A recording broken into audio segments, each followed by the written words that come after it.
Muito bem, muito bom dia a todos. Nós estamos aqui reunidos para acompanhar a experiência, né, o relato de experiência do aluno Guiomar Biratã Ramos com relação ao seu estágio, né, realizado na Agropecuária Manotaço.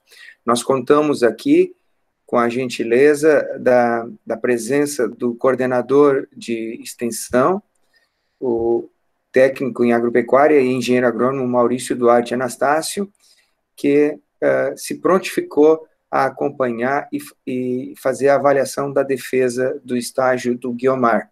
Então, muito obrigado, Maurício, por esse atendimento de última hora, a nossa necessidade. A gente deseja um bom dia a todos, um bom dia também a todos os convidados aí, os amigos do Guiomar. A gente pede que permaneçam em silêncio durante a apresentação do Guiomar e, ao final, claro, se tiverem manifestações para fazer, vai haver o espaço. Então, Guiomar, sem mais, então, delongas e atrasos agora, você está com a palavra, boa sorte. Obrigado, pessoal. Bom dia a todos, meu nome é Guiomar Biratã Ramos, eu sou da turma do terceiro A, do Instituto Federal Catarinense. Como já falado, hoje eu vou apresentar meu estágio, que ocorreu na Agropecuária Manotaço, com orientação do professor Rudy Adalberto, com a orientação do professor Carlos Antônio Gauss e a banca, o professor Rudy Adalberto Wink, agora o professor Maurício. A identificação da empresa. O nome fantasia da empresa Agropecuária Manotaço. Ela se localiza na cidade de Bom Jesus, na rua Marechal Floriano, 863. O supervisor de estágio foi o veterinário James Alessander Velho. O estágio foi feito dia 2 de janeiro de 2020 a dia 3 de fevereiro de 2020, com uma carga horária de 184 horas. Aqui podemos ver uma imagem aérea de onde se localiza a agropecuária. E aqui uma foto da fachada. Ao fundo, naquela entrada de garagem, é onde se localiza a loja. E ao lado, nessas duas portas azuis, são onde ficam os depósitos. Ano de criação. A empresa ela foi criada em janeiro de 1992. Ela teve como propósito auxiliar os pecuaristas da região, justo que naquela época não tinha nenhuma agropecuária que focasse nessa parte da pecuária em si, em medicamentos, insumos em geral para isso. No início, os proprietários eram o Celso de Lis e Nilson Barbosa. Porém, anos depois, Nilson acabou por sair, daí vendeu sua parte da empresa, e assumindo só Celso e o seu filho, César Augusto. Os serviços ofertados lá na loja eram atendimentos a animais de qualquer porte, ou seja, pequeno, médio e grande, venda de produtos agropecuários, produtos farmacológicos, ou seja, os medicamentos, e a intermediação de compra e venda de gado. Infraestrutura física. Ela conta com a loja com 112 metros quadrados, onde lá ficam depositados e no mostruário a maioria dos medicamentos, os insumos, algumas rações para pets. Ela conta com um depósito de 25 metros quadrados, onde ficam as rações de volume maiores, como de equinos, bovinos em geral, arames, grades, algumas caixas. Ela também conta com mais um depósito que fica ao lado, que é onde ficam sementes de algumas pastagens, de inverno ou mesmo de verão, como aveia, zevém, muvuna. E também conta com o feno. Os atendimentos e acompanhamentos feitos lá. Foram feitos diversos atendimentos e acompanhamentos, porém aqui eu vou dar foco em apenas algum deles. Que é, de caso de 2 cães que tiveram a doença peste de sangue, que é causada pelo protozoário Rangelia vitale. Essa doença acomete principalmente cães jovens, e ela causa febre, icterícia, que é o amarelamento dos olhos e da pele, possivelmente, hemorragias internas e sangramento na face, nas extremidades, por exemplo, nas narinas, nas orelhas do animal. Esses animais foram tratados com medicamentos à base de tetraciclina. Também foi feito controle de endectoparasitas. Como o estágio foi feito no verão, essa é uma coisa que acomete muitos animais, por causa que daí essa época, como é quente e úmido, acaba por mais surgimentos de bernes, carrapatos e mias em geral. Esses tratamentos eram feitos à base de medicamentos injetáveis, possivelmente, como doramectina, ivermectina, e também podem ser feitos com um remédio de lombo, o Puron. Na época também, eu acompanhei um pouco da vacinação da febre aftosa. Ela, pelos correto, era para ter terminado em dezembro. Só que, como a inspetoria da minha cidade ela acabou por entrar em recesso, foi prorrogada até o início de janeiro. A febre aftosa é uma doença que acomete os animais da classe Arqueodátilo, que são animais de casco partido. A imagem apresentada ao lado do show aftosa é uma das propagandas que eram feitas na TV e redes sociais para incentivar a vacinação da febre aftosa. A febre aftosa é um vírus. Ela é da família Pierconaviridae e gênero Aftovírus.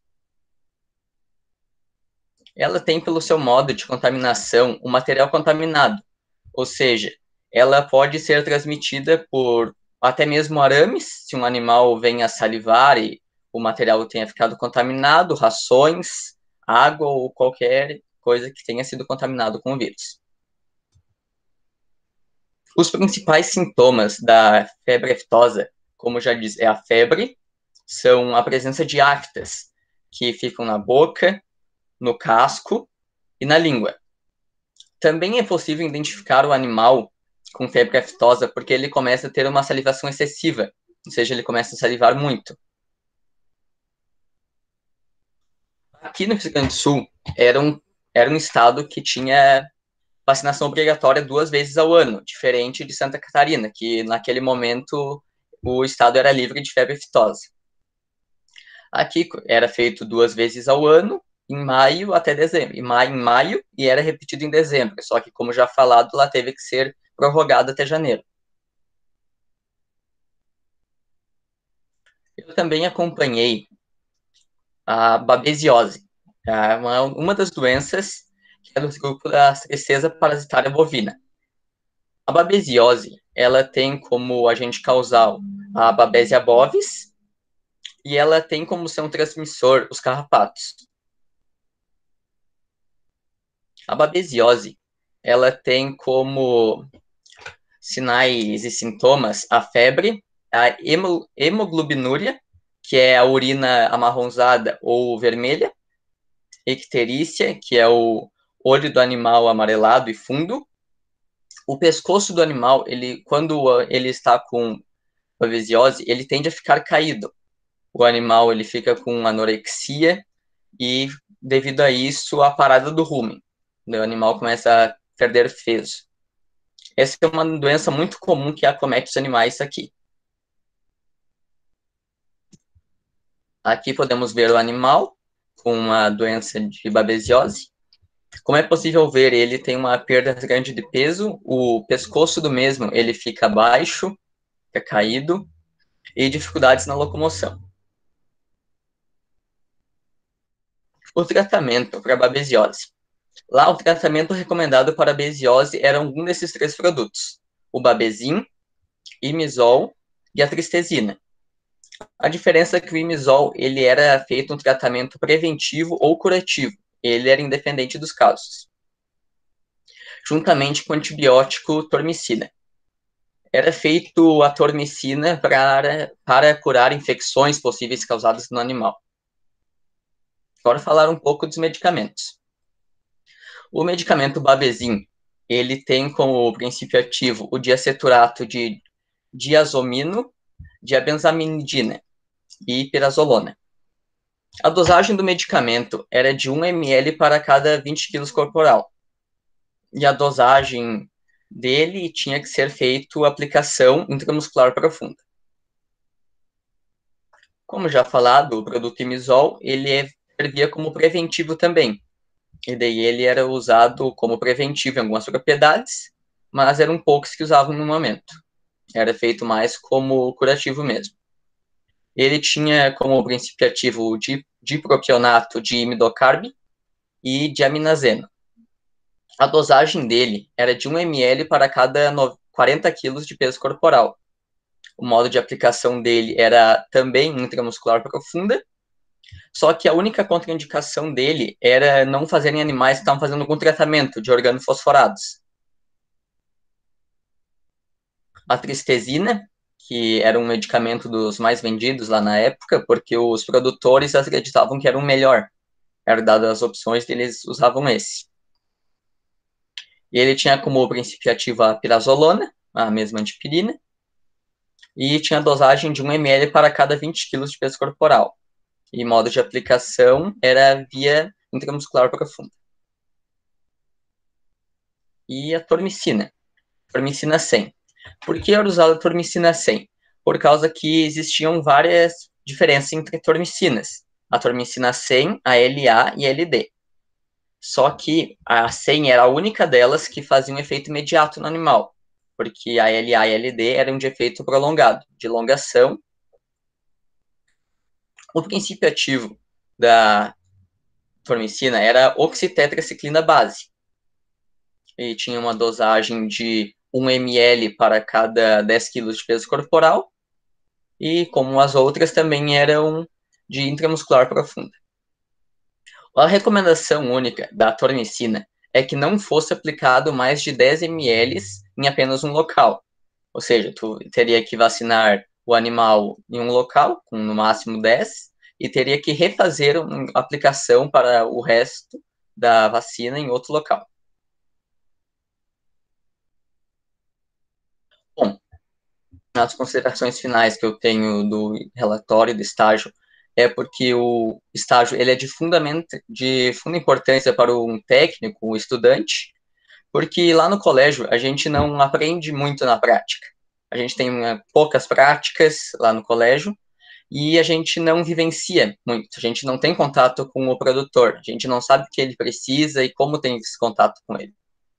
Um técnico, muitas vezes, ele sai do colégio, se quer seguir ele, vai trabalhar numa pecuária, numa parte assim, tipo, nesse sentido de vendas.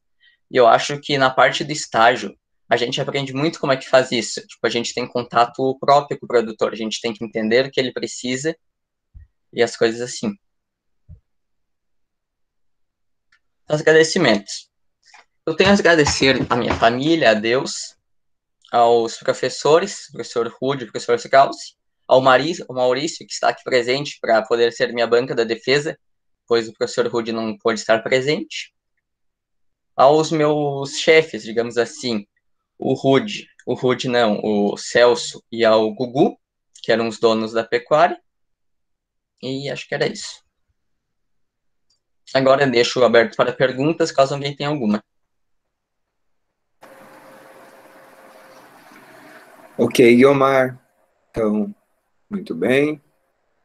Nós vamos agora para fazer algumas considerações sobre a tua apresentação. Né? Já comunicamos aqui, já agradecemos a participação do Maurício e também damos ao Maurício a preferência para se manifestar, se tiver perguntas, comentários. Por favor, Maurício, está com a palavra. Oi, então, eu vou pedir licença para não abrir a câmera. Estou com as crianças aqui, também pode acontecer algum ruído no fundo. Sem problema. Não. Agora, na última parte, tu estava comentando sobre os modos de aplicação, tal, tu comentou sobre a tormicina.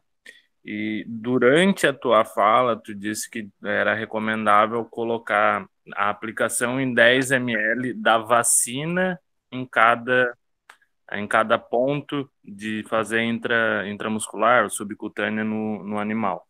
A minha pergunta vai no sentido se tormicina é uma vacina ou se é um medicamento. Não, ela é um medicamento. Perdão pelo erro da palavra. É que a gente, às vezes, no dia a dia, como produtor, a gente tem essa linguagem que o produtor chega e fala que é uma vacina, que é um remédio na parte de fitossanitário, né, Krause? Eu quero um remédio para matar para tratar o percevejo, não sei o que, mas o percevejo o que a gente quer eliminar. Daí, quando a gente está conversando tecnicamente, a gente tem que se atentar um pouquinho a estas questões. E daí um pouco de dúvida relacionado ao local que tu fez o estágio. De acordo com a tua apresentação, assim, pelo que eu pude estar percebendo, não teve muita saída a campo. Era uma pecuária onde vocês ficam mais esperando o produtor vir com o problema.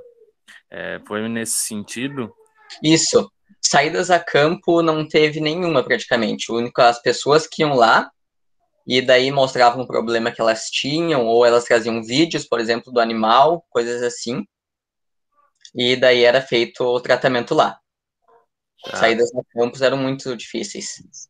E a parte do acompanhamento de algum profissional da área, médico veterinário, quem fazia a recomendação desses medicamentos, ou como tu comentou, era só a parte do produtor vinha, queria tal produto e era revendido para ele? Não, quem recomendava os produtos muito era o James, que ele era o veterinário. Só que na época o James, o que ele fazia? Ele não estava lá na empresa em si, mas ele fazia as visitas a campo no tempo que ele conseguia ir, e daí ele mandava as receitas ou alguma coisa assim. E daí lá na empresa a gente pegava e repassava esses medicamentos e o que era necessário. Porque como era ali em janeiro, ele era também o responsável pelos rodeios da época. Ele que tinha que assinar. Daí ele tinha que ficar indo nesses rodeios e fazendo esses atendimentos. Daí não tinha como eu acompanhar junto com ele.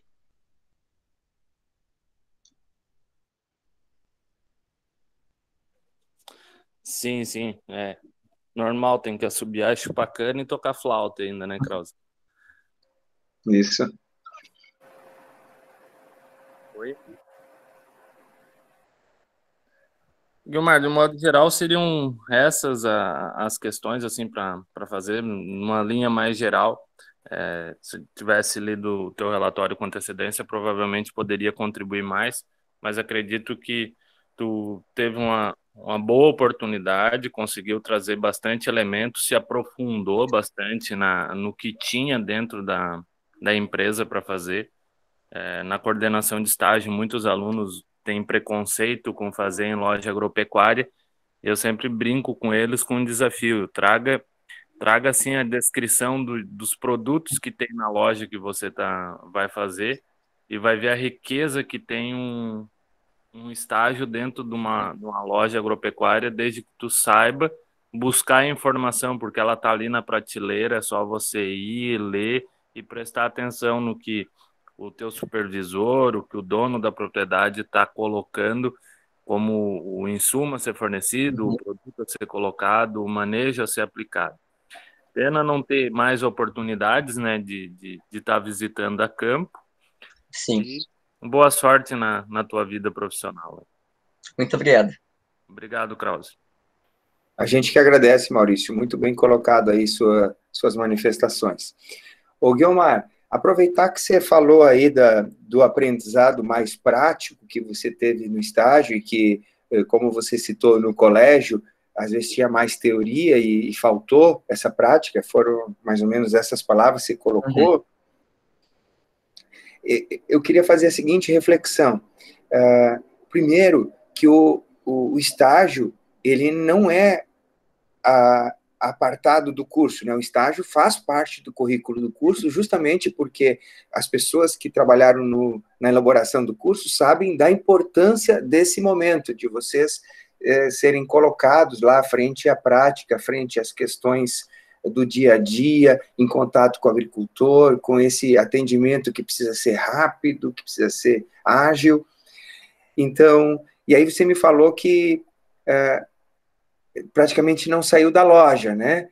O agricultor trazia os filmes, as fotos e tal, e aí vocês davam o remédio na mão dele e ele ia lá depois fazer as injeções? Era assim que funcionava? Isso dependia muito, professor. Que caso a pessoa não soubesse fazer, era mandado alguém ir lá fazer a vacinação. Só que isso aconteceu apenas um caso. A aplicação do remédio, no caso, Isso. como o Maurício já corrigiu, né? No caso, né, vacinação é quando tu fala lá, como tá, é o termo que o agricultor É o fala, termo né? que é usado lá. Isso. Mas, na verdade, era a aplicação do medicamento, né? Isso. Porque era um medicamento, não era uma vacina, como você já esclareceu. Mas aí foi só uma vez e você não foi junto, né? É isso? É, onde eu não tive a oportunidade de ir. Tá. Me diga o seguinte, Guilmar, depois que você começou o estágio, depois de quanto tempo, se é que aconteceu, você se sentiu seguro e para, tipo, receber e atender o agricultor e passar uma resposta, uma recomendação para ele? Isso chegou a acontecer? Chegou a acontecer, professor, mas, tipo, mas não em casos, por exemplo, tipo, de medicamentos em si. Aham. Mas, por exemplo, coisas mais simples, como se fosse coisas para cães, medicamentos, coisas assim, eu conseguia já. Mesmo com o estágio curto do jeito que foi, você já... É por causa que, tipo, essa parte, coisa assim, eu desde pequeno já vivencio, porque como por causa do sítio e coisas assim, eu já lido com essa parte de gado e animais desde pequeno. Eu já tinha noção de o que era necessário ser utilizado. Tá ok. Muito bom. Os colegas que estão acompanhando, alguém gostaria de se manifestar, fazer alguma pergunta para o Guiomar? Funciona como se estivesse na sala de aula, vocês podem perguntar.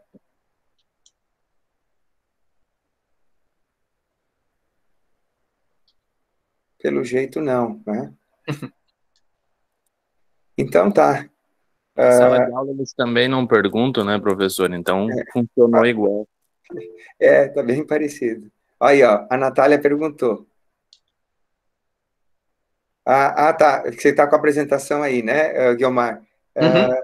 Tu pode tirar a apresentação agora, tá? A Natália perguntou o seguinte, vou ler a pergunta dela. Ela quer saber se o estágio foi remunerado. Ele não foi remunerado, porém eu ganhei presentes. Como isso? Por exemplo, no estágio, eu fiz meu aniversário dia 4 de janeiro, né? Então eu já estava fazendo estágio. Daí o dono da agropecuária pegou, ele me deu, se não me engano, foi R$ 200 como presente. E na saída do estágio, ele pegou e me deu 2 bonés lá que eu podia escolher, dentro da pecuária. Ok, respondido então. Mas alguém gostaria de se manifestar?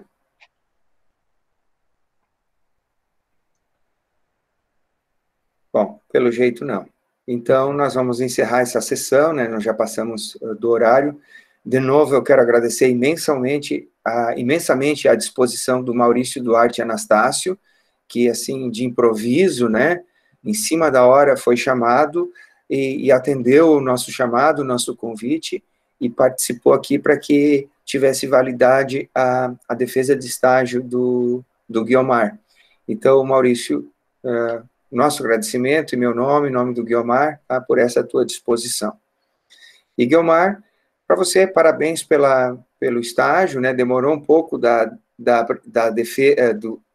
realização do estágio até esse momento da defesa, mas, enfim, agora está cumprida essa etapa, certo? E a gente te parabeniza, então, né, pela realização do estágio, pela fluidez que você teve aqui na apresentação, você apresentou, teve tranquilidade, né, mostrou que realmente aproveitou a tua experiência de estágio, e a gente te deseja sucesso no teu futuro, né, nas tuas escolhas aqui. A gente tem certeza que você vai ser um ótimo profissional, independente da área que você vai atuar, ok? Profissional e cidadão. Então, dito isso, né, Maurício, acho que não tem mais nada para ser falado. Se tiver alguma intervenção, pode fazer. Se não tiver, a gente está, então, nesse momento, encerrando essa sessão de defesa de estágio, agradecendo a participação de todos e desejando uma boa semana, um bom ano para todos, né, e que a gente possa sair em breve dessa situação aí da epidemia. Tá? Um abraço a todos. Parabéns a você, Guiomar. Obrigado.